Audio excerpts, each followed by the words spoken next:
राम कृष्ण हरी राम कृष्ण हरी राम कृष्ण हरी. तैसे स्थूलाकारी नाशिवंते भरवसा बांधोनी चित्ते पाहती मज अविनाशाते तरी कैसा दिसे. अगा काही पश्चिम समुद्राची आतटा निधीच्या तसे पूर्विलिया वाटा का कोंडा कांडता सुबटा कणू आतुडे. तैसे विकारले हे स्थूळ जाणितलिया आम्ही जाणवतसे केवळ काही फेण पिता जळ सेविले होय. म्हणूनी मोहिलेनी मनोधर्मे हेची मी मानूनी संभ्रमे मग येथेची जिये जन्म कर्मे तिये मजचे म्हणते. ये तुलिनी अनामा नाम मज अक्रियासी कर्म वेदेहासी देहधर्म आरोपिती. महाराज 9वा अध्याय चालू आहे. राजविद्या राजगुह्य योग. ओवी आहे 151. तैसा कृतनिश्चयो वाया गेला जैसा कोणी एकू कांजी प्याला मग परिणाम पाहू लागला अमृताचा. मागच्या प्रवचनामध्ये आपण बघितलं जे दृष्टांत माऊलींनी सांगितलेत हे दृष्टांत ज्या श्लोकासाठी आहेत तो श्लोक आहे अवजानंती मा मुडा मानुषी तनुमाश्रितम ब्रह्मभाव मजानंतो मम भूत महेश्वरम.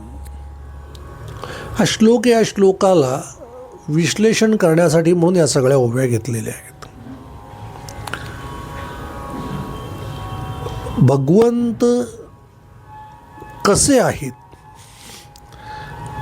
आणि भगवंत आपण कसे जाणतो आणि भगवंत आपण कसे मानतो या तिन्ही गोष्टींचं विश्लेषण विवेचन आणि दृष्टांतांनी त्याच्यातला भावार्थ समजून सांगण्याचा माऊलींचा प्रयत्न आहे. मग त्यांनी सांगताना असं सांगितलंय पहिल्या टप्प्यामध्ये की मी माणूस नाही तर मला माणसासारखा मानतात. जे या स्थूल दृष्टीने या सृष्टीमध्ये मी आहे अशा पद्धतीमध्ये मला जाणण्याचा जे प्रयत्न करतात ते मूर्ख आहेत. मग वेगवेगळ्या दृष्टांतानुसार त्यांनी देण्याचा प्रयत्न केला की तुम्ही समुद्रामध्ये जी चंद्राची प्रतिमा आहे ती जाळी टाकून पकडण्याचा प्रयत्न करताय. वास्तविक पाहता चंद्र तिथे नाही आहे. हंसाचं उदाहरण दिलंय. विद्वत्तेचा पूजक असलेला विद्वान माणूससुद्धा चिखलात पाण्यातल्या असलेल्या त्या चिखलात पडणाऱ्या नक्षत्रांच्या आभासाला बोलून त्याच्यामध्ये गुंतला. राजा सिंह स्वतःच्या अहंकारामध्ये स्वतःच्याच प्रतिमेशी झुंजत राहिला. ही सगळी उदाहरणं दिलेली आहेत. हे मनुष्य स्वभाव आहेत. काय म्हणतोय तुम्हाला मी कळत नसेल, आत्तापर्यंतची मागची 2 प्रवचनं नीट ऐका. ती जी 2 प्रवचनं आहेत ना त्या 2 प्रवचनांमध्ये सांगितलेले सगळे दृष्टांत ह्या मनुष्य स्वभावाची उदाहरणे आहेत. मनुष्याच्या स्वभावामध्ये असलेले हे सगळे अहंकाराचे, लोभाचे, दंभाचे, मीपणाचे असलेले सगळे हे स्वभाव या स्वभावांची ती प्रतिमात्मक रूपं आहेत. या रूपकांना दिलेल्या दृष्टांताच्या आधारे माऊलींनी तुम्हाला ही उदाहरणं दिलेली आहेत. तैसा कृतनिश्चय वाया गेला जैसा कोणी कांजी प्यायला. याचा अर्थ जे पिलेलं आहे ती पेज आहे, भाताची पेज आहे, गव्हाची पेज आहे. पिलेली पेज एखाद्या धान्याचं सत्व त्याला जो अमृत म्हणत असशील आणि परिणाम जर अमृताचा जर पाहत असशील, अमृताचा परिणाम आहे की ते देह अमर करतं. अमृत या देहाला अमर करतं. जे आजपर्यंत कोणालाही प्राप्त झालेलं नाही ते अमृत कांजी प्यायल्यामुळे तुला अमृताचा अनुभव येतोय. हा तुझा भ्रम आहे, हा तुझा मूर्खपणा आहे, शाब्दिक फटकार आहे, शाब्दिक चपराक आहे, उपहास आहे. तैसे स्थूलकारी नाशिवंते भरवसा बांधोनी चित्ते पाहती मज अविनाशाते तरी कैसा दिसे. हा सिद्धांत आहे. स्थूलाकारी नाशिवंते, हे जे सगळं दिसणारं जग आहे हे नष्ट होणार आहे, नश्वर आहे, याचा कुठेतरी अंत आहे. अशा अंत असणाऱ्या जगामध्ये तू मला पाहतोयस, भरवसा बांधूनी चित्ते, मनाला तू ठामपणे भरोसा देतोयस, विश्वास ठेवतोयस, आणि या नष्ट होणाऱ्या जगामध्ये तू मला पाहतोयस. वास्तविक पाहता मी अविनाशी आहे. जर मी अविनाशी आहे तर तू मला याच्यामध्ये का पाहतोयस? पुन्हा या दृष्टांताचा दुसरा भाग जर समजून घेतलात तर असं दिसेल की भगवंत अविनाशी आहे, निर्माणही होत नाही आणि नष्टही होत नाही. जे अविनाशी आहे त्याला भगवंत म्हणतात. याचाच अर्थ तुम्ही आम्ही ज्यांच्या प्रतिमा लावून ज्यांना पूजन करतो ते जर अविनाशी नसतील तर ते भगवंत नाहीत. हा प्रतिकात्मक दुसरा प्रतिरूपक विरुद्धार्थाने झालेला हा दुसरा सिद्धांत बसतो.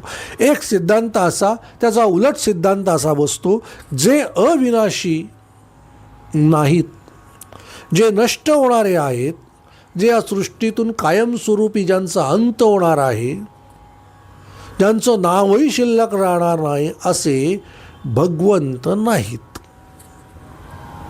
त्याला भगवंत मानणं हा तुमचा मूर्खपणा आहे. अगा काही पश्चिम समुद्राची तटा निगिजत असे पूर्विलिया वाटा.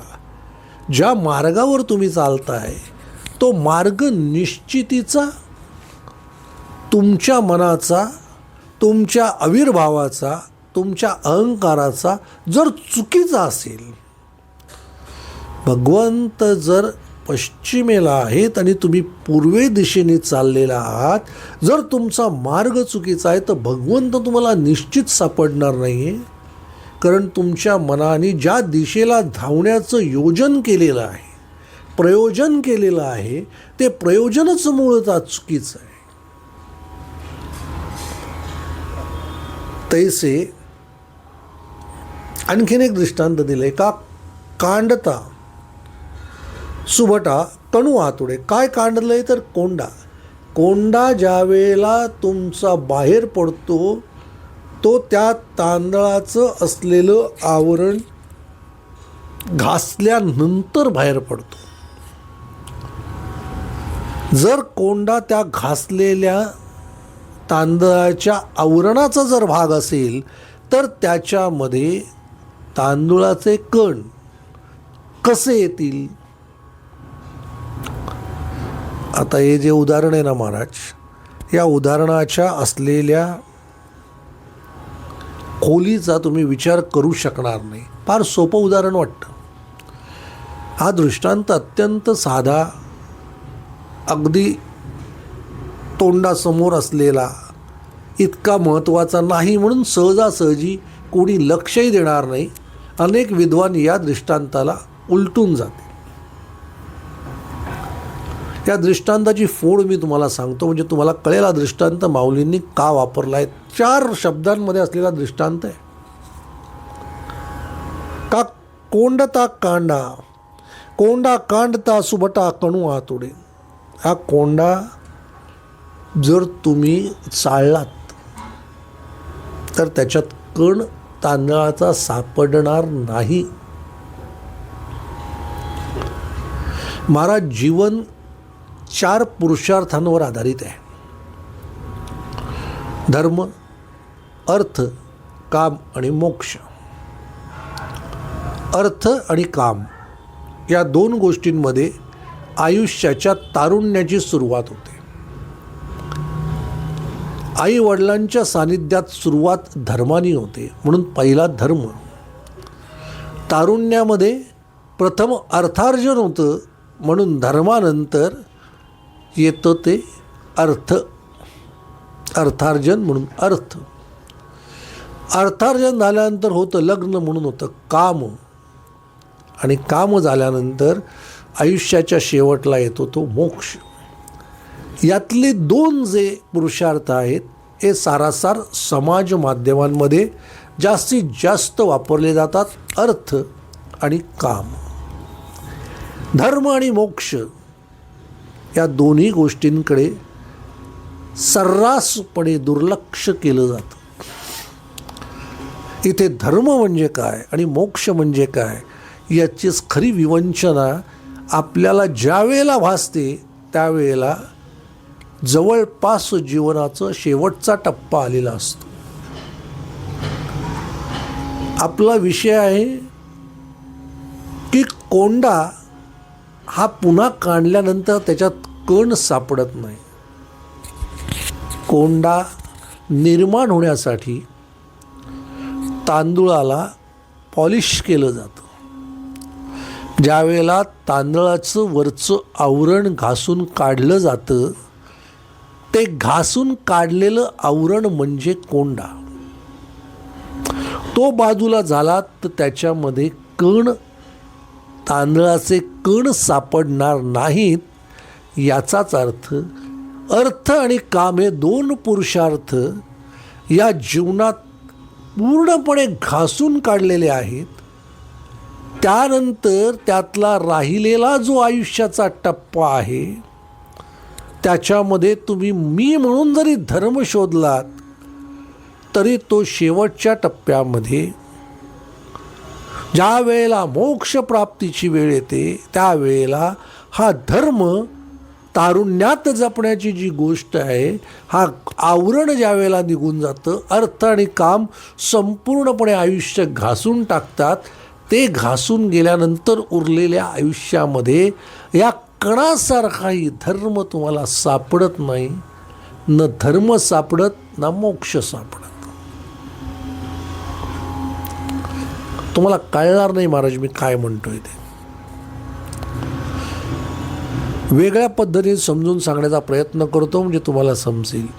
एखादी गोष्ट घासून त्यातल्या आवरणाच्या वरती मूळ गोष्टीचं असलेलं स्वरूप शोधणं हे कधी त्यातलं जो राम आहे त्या आयुष्यातला असलेला तारुण्याचा, उत्सर्जनाचा, काहीतरी करण्याचा, देहामध्ये असलेल्या चैतन्याला स्वरूप देण्याचा, त्या ऊर्जेचा जो काळ आहे तो काळ आता निघून गेला आहे. आता उरलाय तो फक्त कोंडा. त्या कोंड्यामध्ये हे तारुण्य, हे बालपण, हा सगळा असलेला उत्तम आयुष्याचा काळ निघून गेला आहे. फक्त कोंडा शिल्लक राहिला आहे ज्याचा धर्माच्या उद्देशाने काहीही उपयोग नाही. कितीही प्रयत्न केला तरी त्या कोंड्यात पुन्हा ते तारुण्य तुम्हाला सापडणार नाही. या म्हातारपणाच्या कोंड्यामध्ये कितीही प्रयत्न केलात तरी ते तारुण्य पुन्हा तुम्हाला अनुभवता येणार नाही, उपभोगता येणार नाही. कणाचं सुद्धा तारुण्य तुम्हाला प्राप्त होणार नाही. उदाहरण लक्षात आलं? दृष्टांत लक्षात आला? असंच कोणतीही गोष्ट माऊलींनी तिथे मांडलेली नाही. या उदाहरणाच्या पुढच्या ओवीसाठी या उदाहरणाचा अत्यंत गर्भितार्थ लक्षात घेणं गरजेचं आहे. ज्या पुढचा टप्पा जो आहे तो फार विलक्षण माऊलीने मांडला आहे. तो असा आहे, तैसे विकारले हे स्थूळ, जाणितली आम्ही जाणत असे केवळ, काही फेण पिता जळ सेविले होय. हे सगळं जे स्थूल दृष्टीने दिसणारं हे जे जग आहे, हे जग तू जाणलंस, तू आत्मसात केलंस. तारुण्यामध्ये अर्थार्जनासाठी म्हणून तू जगाच्या पाठीवर फिरलास. कामाच्या उद्देशाने, भोगाच्या उद्देशाने तू अत्यंत सुखाच्या टोकाची परिसीमा असलेल्या सगळ्या साधनांचा वापर केलास. म्हणून तू मला जाणलंस असं होत नाही, तू मला प्राप्त केलंस असं होत नाही. काही फेण पिता जळ हा केवळ वरवरचा फेस आहे. अर्थ काम या पुरुषार्थांचा वापर करायचाच आहे, परंतु हा धर्म आणि मोक्ष या असलेल्या मूळ पुरुषार्थांच्या वरचा फेस आहे. हा फेस तुला पिला म्हणून प्रत्यक्ष धर्म आणि मोक्ष हे पाणी पिल्यासारखं तेच तुला मिळालं, ते तू आत्मसात केलं असं होत नाही. किती अफाट विचार आहे बघा याच्यामध्ये. म्हणून मोहिलेनी मनोधर्मी, म्हणून तुझं मन कसं आहे, या मोहामध्ये गुंतलेलं आहे. अर्थाच्या, मोहाच्या, या भोगाच्या, या कामाच्या मध्ये गुंतलेलं तुझं मन.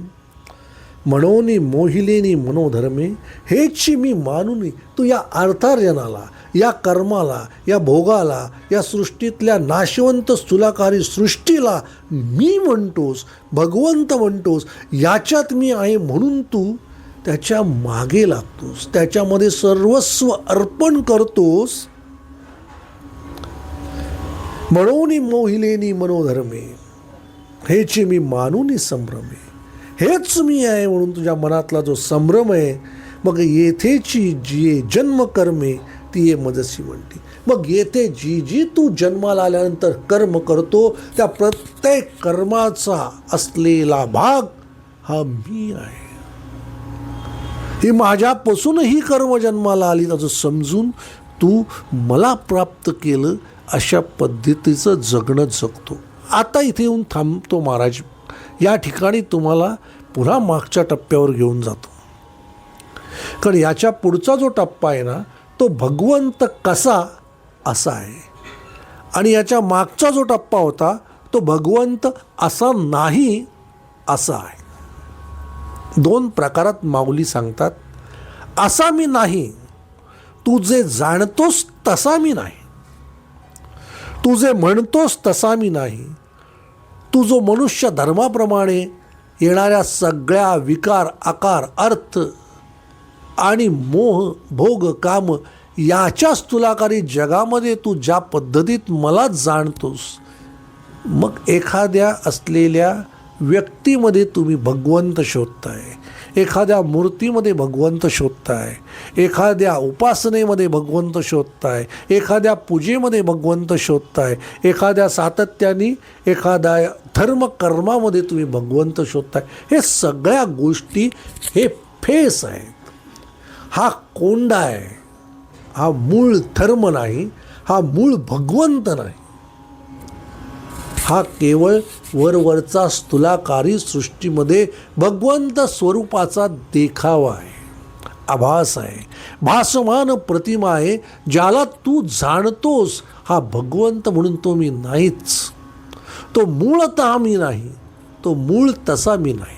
मग मी कसा आहे, इथून माऊलींनी त्याचं उकल सांगितली आहे.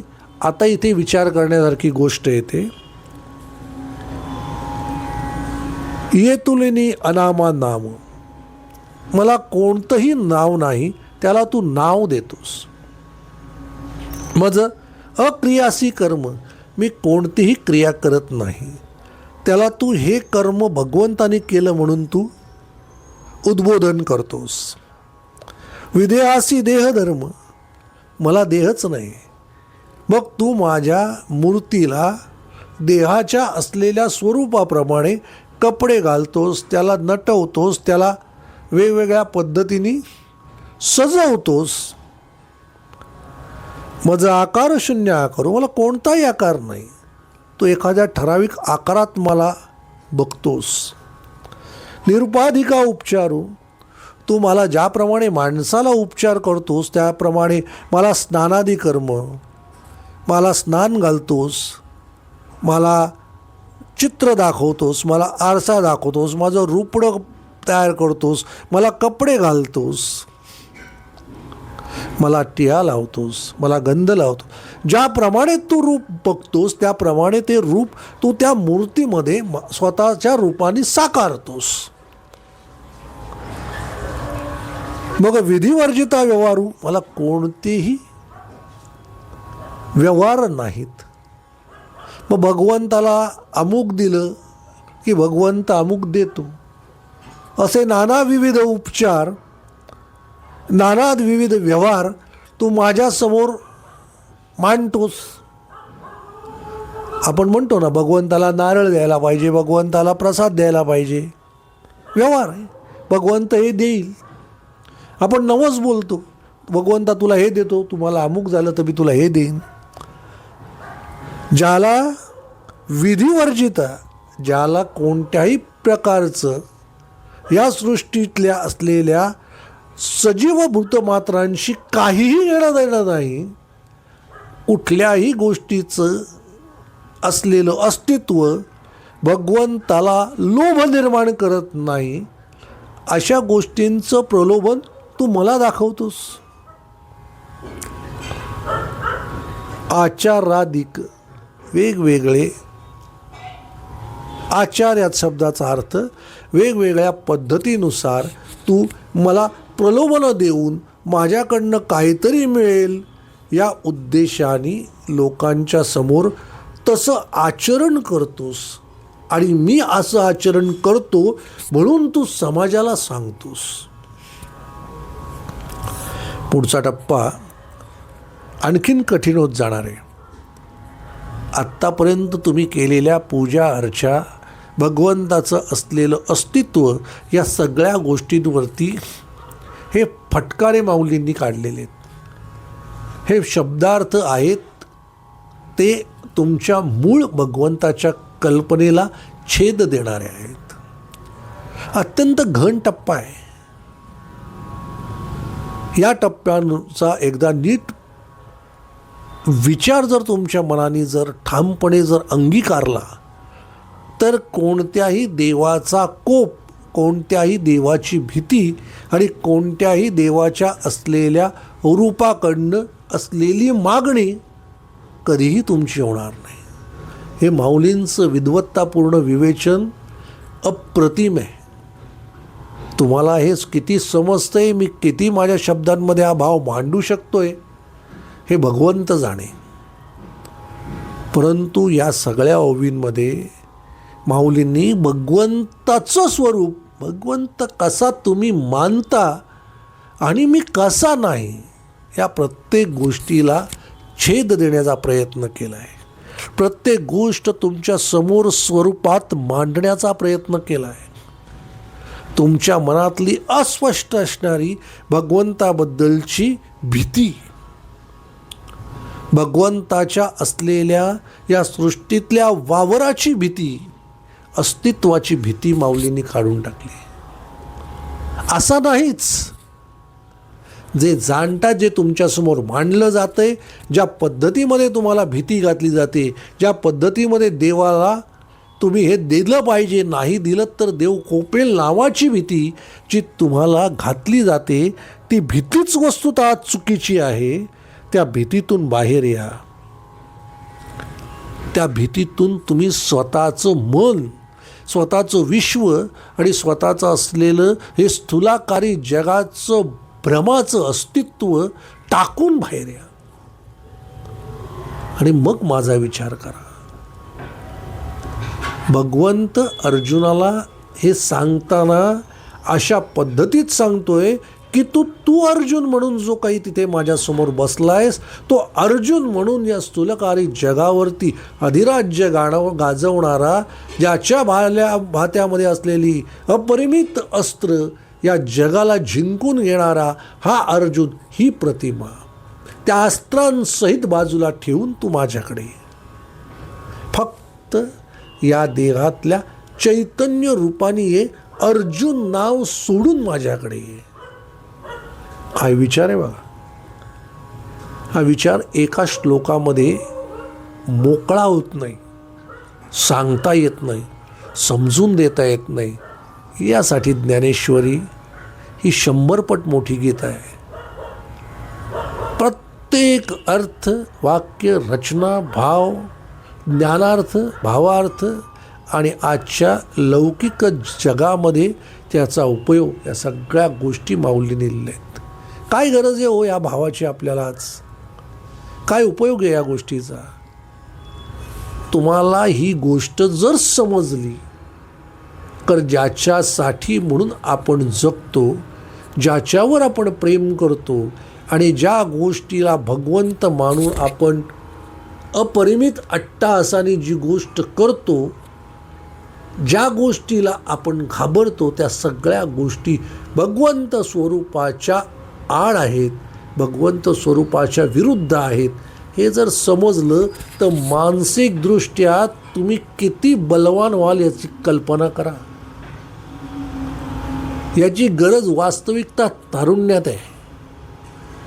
असा जर बलशाली तरुण जर झाला, असा जर बलशाली कोणत्याही गोष्टीची भीती न बाळगणारा जो तरुण निर्माण झाला, तर हा धर्म आणि मोक्ष या दोन पुरुषार्थाला तो सर्वोच्च स्थानी मानून पुढे जाईल. म्हणून ज्ञानेश्वरी तारुण्यात वाचायला हवी, तरुणपणी ज्ञानेश्वरीचा अभ्यास करायला हवा. संपूर्ण जीवन अपरिमित परमानंदामध्ये न्हाऊन निघाल्याशिवाय राहणार नाही. अनेक गोष्टी सांगण्यासारख्या आहेत. याच्या पुढचं प्रवचन अजून अप्रतिम आहे, कारण हा टप्पा आता नुसता सुरुवात झाली आहे. या टप्प्यामध्ये भगवंताचं अतिउत्तम स्वरूप जाणलेलं आणि न जाणलेलं, असलेलं आणि नसलेलं, मानलेलं आणि न मानलेलं, आणि तुमच्या आमच्या स्थूलकारी जगामधले असलेल्या भगवंत प्रतिमेचं आणि वस्तुतः भगवंत असलेल्या खऱ्या प्रतिमेचं सगळं रूप पुढच्या प्रवचनामध्ये आपण नक्की बघूया. वेळेचं बंधन पाळून तुर्तास थांबतो. पुढच्या प्रवचनात नक्की भेटू. रामकृष्ण हरी, रामकृष्ण हरी, रामकृष्ण हरी.